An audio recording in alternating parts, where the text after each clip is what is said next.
So today we're talking about Hamnet, a film that's been getting a lot of quiet, growing attention, and honestly I completely understand why. This isn't a blockbuster, it's not loud, it's not effect driven, and it's definitely not aiming for the mainstream crowd. This is a delicate film, a moody film, a film built on emotion, atmosphere, and historical intimacy. And what we're doing today is a pure traditional review. We're simply going to be talking about, is it good, what does it do right, and why does it stay with you long after the credits roll. Let's get into it. Hamnet is essentially a love story about grief, love, motherhood, art, and the unspoken threads that connect families across tragedy. It focuses on Shakespeare, not the legend, but Shakespeare the father, the man who lived, who loved, who lost. But more importantly, the film centers on Agnes, a character who often gets erased in the mythology around Shakespeare. This movie returns her voice, her complexity, her spirituality, her pain. This isn't a biopic, it's the story of the family behind the genius, the quiet world from which his art emerged. The film is visual, emotional, atmospheric.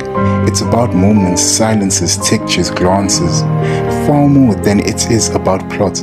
From the opening frame, Hamnet immerses you in a world that feels tactile, the soft candlelight, the warmth of wood, the cold stone floors, the winds rustling through the fields.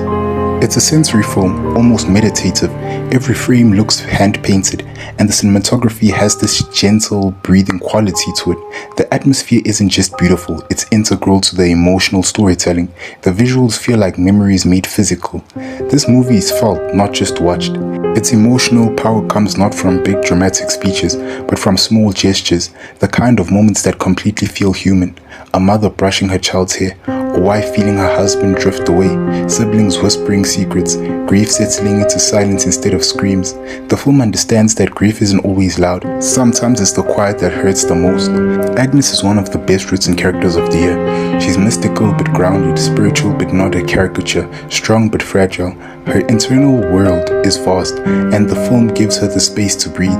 She's the lens through which we see everything unfold. Her instinct, her gentleness, her intuition, they guide the emotional rhythm of the movie. She's portrayed with tremendous depth, and the performance is honestly award-worthy. This cast does not miss. Every actor, even in small roles, feels lived in. The chemistry between the family members is powerful and believable. The young actors playing Hamnet and Judith bring an innocence and authenticity that elevates every scene they're in. But the relationship between Agnes and her child is the real centerpiece. It's tender, raw, and heartbreaking in the most human way. The score deserves its own spotlight. It's delicate, subtle, and haunting, a blend of strings, whispers, and atmospheric tones. It never overpowers the story, it wraps around like a memory. There are moments where the music says what the characters can't. Moments where a violin note hits harder than any line of the dialogue.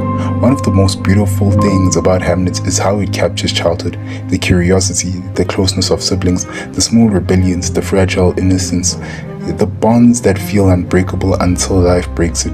The director treats the children with respect, never overacting their scenes, never making them unrealistically wise or unrealistically playful. They feel real, which makes the emotional beats 10 times stronger. This film understands silence. It uses it in the way some films use special effects. There's silence between lovers, silence in grief, silence between a mother and her son, silence between a father and the art that will make him immortal. And every pause feels loaded with emotion. It's subtle filmmaking, and it's beautiful.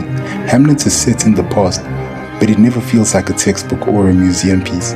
It's lived in, dirty, human. The historical details feel natural, not flashy. You believe in this world because it feels like people actually inhabited it. The film doesn't force historical context onto you. It lets the story speak for itself. One of the quiet themes running through the story is how grief transforms into art. The film avoids melodrama and instead shows that sometimes the greatest work comes from the deepest wounds.